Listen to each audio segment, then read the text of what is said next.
Malayalam cinema, I think, has the best writing. Today, if I am envious of anyone, I would say it is the Malayalam writers and actors. Always. This 10 seconds of this interview is going viral in Kerala. ഇതിപ്പോ എത്ര പറയാനുണ്ടോ? ഇതൊക്കെ ഇവിടെ ആർക്കാ അറിയാത്തത് എന്നല്ലേ ചിന്തിച്ചേ? ഞാനും അതെ. എന്നാൽ ഇതൊന്നുമല്ല മക്കളെ, ഇനിമേ നടക്കപ്പോറതാ സംഭവം. മലയാള സിനിമയുടെ കാലഘട്ടങ്ങളെ പഴയത് പുതിയത് എന്നൊക്കെ തിരിക്കേണ്ട കാര്യമുണ്ടോ എന്ന് ചോദിച്ചാൽ ഇല്ല. പണ്ടേ പല പുലികളും അടക്കി വാണിരുന്ന ഈ മെച്ചുവേർഡ് ഇൻഡസ്ട്രി പിന്നെ പലപ്പോഴായും ട്രാക്ക് മാറിപ്പോയെന്ന് ഫാക്റ്റാണ്. പക്ഷേ ഈ ട്രാക്ക് മാറ്റങ്ങൾ പലപ്പോഴും അഡ്വഞ്ചറസ് ആയിട്ടേ ഉള്ളൂ. ഇപ്പോൾ നമ്മുടെ ഈ ഹാപ്പനിങ് ഇയേഴ്സിൽ ബോളിവുഡിൽ ഒരു വമ്പൻ ട്രാക്ക് മാറ്റം സംഭവിച്ചുകൊണ്ടിരിക്കുകയാണ്. ജോൺറയിലും സ്റ്റോറി ടെല്ലിങ്ങിലും എല്ലാം ഒരു ഇന്റർനാഷണൽ മൂഡ് പിടിക്കുകയാണ് മലയാള സിനിമ. കിടിലൻ റൈറ്റേഴ്സ് ആൻഡ് ഡയറക്ടേഴ്സിന്റെ ലൈനപ്പിനെ സപ്പോർട്ട് ചെയ്യാൻ നല്ല പണി അറിയാവുന്ന ആക്ടേഴ്സും. ഇനി വരുന്നത് മലയാള സിനിമയുടെ മറ്റൊരു ഗോൾഡൻ എറയാണ്. 2005 പകുതിയോടെയാണ് ഈ പുതിയ ട്രാക്കിലേക്ക് മലയാള സിനിമ കയറുന്നത്. ഇത് വളരെ എവിഡന്റ് ആവുന്നത് പിന്നെയും കുറച്ച് വർഷങ്ങൾ കഴിഞ്ഞാണ്. 2011 സിനിമാറ്റിക് എക്സ്പീരിയൻസിന്റെ മറ്റൊരു മൂഡ് തന്നുകൊണ്ട് രാജേഷ് പിള്ളയുടെ ട്രാഫിക് റിലീസ് ആവുന്നു. നമ്മൾ അതുവരെ കണ്ട് ശീലിക്കാത്ത സിറ്റുവേഷൻസും ക്രാഫ്റ്റും ഈ ഫിലിമിൽ കണ്ടു.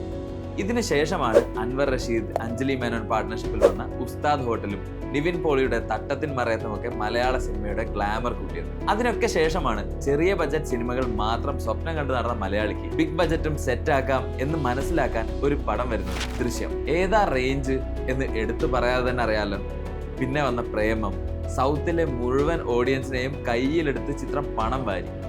ഇതോടെ മാർക്കറ്റ് പിടിക്കുന്ന മലയാള പടങ്ങളും വന്നു തുടങ്ങി. ഇതിനിടയിൽ രാജീവ് രവി, എബ്രിഡ് ഷൈൻ, LJP, ദിലീഷ് പോത്തൻ, ആഷിഖ് അബു, മഹേഷ് നാരായണൻ, രതീഷ് ബാലകൃഷ്ണൻ പൊതുവാൾ, ബേസിൽ ജോസഫ്, ഖാലിദ് റഹ്മാൻ തുടങ്ങി ക്രാഫ്റ്റ് കയ്യിലുള്ള കിടിലൻ ഡയറക്ടേഴ്സും ഇൻഡസ്ട്രിയിൽ സെറ്റ് ആയിക്കൊണ്ടിരുന്നു. കോവിഡിന് ശേഷം മല്ലു ഓഡിയൻസിന്റെ സിനിമാ കാഴ്ചകൾ കുറച്ച് ഡിഫറെന്റ് ആയി. കോവിഡ് പീരീഡിൽ വന്ന OTT ഫിലിംസും ഇന്റർനാഷണൽ ഫിലിംസും കണ്ട് മലയാളി ഓഡിയൻസിന്റെ റേഞ്ച് തന്നെ ചേഞ്ച് ആയി. മറ്റ് സ്റ്റേറ്റ്സിലും ഏകദേശം ഇതേ ടൈമിൽ തന്നെ മലയാള സിനിമയ്ക്ക് കൂടുതൽ ഫോളോവേഴ്സ് ഉണ്ടായി തുടങ്ങി.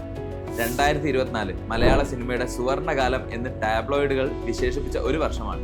സിനിമ മുന്നോട്ട് വെക്കുന്ന സ്റ്റോറി ഐഡിയ മുതൽ സ്ക്രീൻ പ്ലേയിലും മേക്കിംഗ് സ്റ്റൈലിലും എല്ലാം പുതുമ കണ്ടു. നല്ല സിനിമയുമായി ആര് വന്നാലും താരമൂല്യമോ മറ്റ് ഘടകങ്ങളോ കാര്യമാക്കാതെ ആളുകൾ ആക്സെപ്റ്റ് ചെയ്ത വർഷം കൂടിയാണ്. ഇപ്പോഴിതാ ട്രാക്ക് വീണ്ടും ഒന്ന് മാറ്റിപ്പിടിക്കാൻ ഒരുങ്ങുകയാണ് മലയാള സിനിമ industry. Scifi, zombie, techno horror എന്നിങ്ങനെ ഇന്റർനാഷണൽ ജോൺറയിൽ കൈവെക്കുകയാണ് ഇവിടുത്തെ പുതിയ ഫിലിം മേക്കേഴ്സ്. ഇത്തരം ചിത്രങ്ങൾ മുൻപും മലയാള സിനിമയിൽ ഇറങ്ങിയിട്ടില്ല. ഒന്ന് നോക്കാം. മലയാളത്തിലെ ആദ്യ സയൻസ് ഫിക്ഷൻ 1967 പുറത്തിറങ്ങി. P. സുബ്രഹ്മണ്യം സംവിധാനം ചെയ്ത കറുത്ത രാത്രികൾ, റോബർട്ട് ലൂയിസ് സ്റ്റീവൻസന്റെ strange case of doctor Jekyll and mister Hyde എന്ന നോവലിന്റെ ഒരു അഡാപ്റ്റേഷൻ ആയിരുന്നു അത്. 2013 ഇറങ്ങിയ നരേൻ അഭിനയിച്ച രാഹുൽ സദാശിവന്റെ റെഡ് റെയിൻ ഒരു പുത്തൻ പരീക്ഷണമായിരുന്നു. 2001 കേരളത്തിൽ നടന്ന റെഡ് റെയിൻ പ്രതിഭാസത്തിൽ നിന്നും പ്രചോദനം ഉൾക്കൊണ്ട് ഒരു അന്യഗ്രഹ ജീവിയുടെ പ്രമേയമാണ് ഈ ചിത്രം പറഞ്ഞത്. ജനൂസ് മുഹമ്മദിന്റെ പൃഥ്വിരാജ് നായകനായ നയനും ഇത്തരം ഒരു സൈഫൈ മിസ്റ്ററി പരിപാടിയായിരുന്നു. ഇതിഹാസ തുടങ്ങി ലേറ്റസ്റ്റ് ഹിറ്റായ പടക്കളം വരെ വ്യത്യസ്തമായ ജോൺറയിൽ പിടിച്ച് മലയാളത്തിൽ ഇറങ്ങിയ ഫിലിംസ് ആണ്. പടക്കളം പോലൊരു പടം ഇവിടെ മുമ്പ് ഇറങ്ങിയിട്ടുണ്ടോ എന്നതും സംശയമാണ്. ഹൊറർ ജോൺറയിലും ഈ ട്രാക്ക് മാറ്റം കാണാവുന്നതാണ്. വെള്ള സാരിയും മരത്തിലെ ആണിയും പണ്ടേ ഉപേക്ഷിച്ച മലയാളിക്ക് ഈ അടുത്ത കാലത്താണ് കിടിലൻ ഹൊറർ സിനിമകൾ നമ്മുടെ ഇൻഡസ്ട്രിയിൽ നിന്ന് തന്നെ കാണാൻ കഴിയുന്നത്. 2022 രാഹുൽ സദാശിവൻ എന്ന ബ്രില്യൻ ഫിലിം മേക്കർ ഭൂതകാലവുമായി വന്ന് ഓഡിയൻസിന് ഒരു ചില്ലിംഗ് എക്സ്പീരിയൻസ് തന്നു. സാധാരണ പ്രേതഭാവന ആഖ്യാനത്തിൽ നിന്ന് വ്യത്യസ്തമായ പലതും ഈ പടത്തിലുണ്ടായിരുന്നു. 2024 ഇദ്ദേഹത്തിന്റെ തന്നെ മറ്റൊരു ജെം റിലീസായി. സാക്ഷാൽ മമ്മൂട്ടി ചാത്തനായി. ഈ ബ്ലാക്ക് ആൻഡ് വൈറ്റ് ചിത്രം ഹൊറർ ജോൺറയുടെ കളർ തന്നെ മാറ്റി. ജിത്തു മാധവന്റെ ആദ്യ സംവിധാന സംരംഭമായ രോമാഞ്ചം മറ്റൊരു ഹിറ്റായിരുന്നു. ഹൊറർ കോമഡിയിലെ ഒരു ക്ലിക്കായ പരീക്ഷണമായിരുന്നു ഈ ചിത്രം. അധികം പരീക്ഷിക്കപ്പെട്ടിട്ടില്ലാത്ത ഈ ജോൺറയിൽ ഇറങ്ങിയ സിനിമകൾ ഇനിയുണ്ട്. എന്നാൽ ഇതൊന്നുമല്ല, ഇനി വരാൻ പോകുന്നതാണ് കിടിലം എന്നാണ് റിപ്പോർട്ട്സ് പറയുന്നത്. കൊറിയൻ സിനിമകളിലും ഹോളിവുഡിലും മാത്രം കണ്ടു പരിചയിച്ച സോംബികൾ മലയാള സിനിമയിലേക്ക് കടന്നു വരുന്നു എന്നതാണ് ആദ്യത്തെ വാർത്ത. സംഗതി യമണ്ടനാണ്. കേൾക്കുമ്പോൾ തന്നെ അത് ചാർജ് ആവുന്നില്ലേ?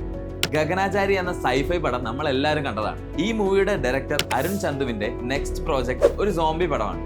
വല എന്ന ഈ ചിത്രത്തിൽ ജഗതി ശ്രീകുമാർ അടങ്ങുന്ന ഒരു താരനിര തന്നെയുണ്ട്. ഗഗനാചാരി കണ്ടവർക്കറിയാം, വളരെ പ്രോമിസിംഗ് ആയിട്ടുള്ള ഒരു ഡയറക്ടറാണ് അരുൺ.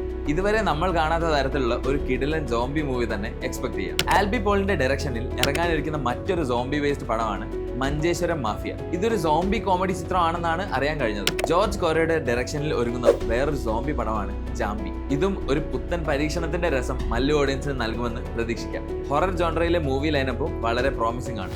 വാമ്പയർ ആക്ഷൻ ത്രില്ലർ എന്ന ടാഗ് ലൈനോടെ ഒരുങ്ങുന്ന ഹാഫ് എന്ന ചിത്രം ഗോളം മൂവി ഡയറക്ടർ സംജദാണ് ഈ ഫിലിം ഒരുക്കുന്നത്. ഭൂതകാലം, ഭ്രമയുഗം എന്നീ ചിത്രങ്ങൾക്ക് ശേഷം രാഹുൽ സദാശിവൻ ഒരുക്കുന്ന ഡിയെ സിറായ് ഒരു ത്രില്ലടിപ്പിക്കുന്ന ഹൊറർ ഫ്ലിക്ക് ആയിരിക്കുമെന്നാണ് പറയപ്പെടുന്നത്. 2025 അവസാനത്തോടെ ചിത്രം തിയേറ്ററിൽ പ്രതീക്ഷിക്കാം. മറ്റൊരു ചിത്രമാണ് സുമതി വളവ്. വിഷ്ണു ശശി ശങ്കർ ഒരുക്കുന്ന സുമതി വളവ് ഒരു different kind of horror comedy movie ആണെന്നാണ് അറിയാൻ കഴിയുന്നത്. മിത്തിക്കൽ ഫാന്റസി ത്രില്ലർ ജോണറിൽ പെടുന്ന കത്തനാരും വൈകാതെ തന്നെ റിലീസാവും. കടമറ്റത്തു കത്തനാരായി ജയസൂര്യ എത്തുന്നത് കാണാൻ വെയിറ്റ് ചെയ്തിരിക്കുകയാണ് മല്ലു ഓഡിയൻസ്. മിന്നൽ മുരളിയിലൂടെ മലയാള സിനിമയിലേക്ക് ഒരു സൂപ്പർ ഹീറോയും കൂടെ എത്തിയ കാര്യം അറിയാമല്ലോ. ഇപ്പോഴിതാ ഒരു ഫീമെയിൽ ലെഡ് സൂപ്പർ ഹീറോ പടവും റിലീസിനെത്തുന്നു. ദുൽഖർ സൽമാന്റെ വെയ്ഫർ ഫിലിംസ് പ്രൊഡ്യൂസ് ചെയ്ത് കല്യാണി പ്രിയദർശൻ മെയിൻ റോളിൽ എത്തുന്ന ഈ ചിത്രവും മാറുന്ന മലയാള സിനിമയുടെ മുഖം തന്നെയാണ്. Low budget high concept experiments ആണ് ഈ പുതിയ ചിത്രങ്ങൾക്കെല്ലാം ഉള്ള ഒരു പ്രത്യേകത. പണം വാരി എറിഞ്ഞില്ലെങ്കിലും കണ്ടന്റ് ഉള്ള മലയാള സിനിമ കൊടുത്താൽ മലയാളി ഓഡിയൻസ് സ്വീകരിക്കുമെന്ന് ഇതിൽ നിന്ന് മനസ്സിലാക്കും. ജോൺറെ മാഷപ്സ് ഇവിടെ പരീക്ഷിച്ച് വിജയിച്ചാൽ പിന്നെ തിരിഞ്ഞു നോക്കേണ്ടി വരില്ല. ഒരു കാലത്ത് ലിജോ ജോസ് പെല്ലിശ്ശേരി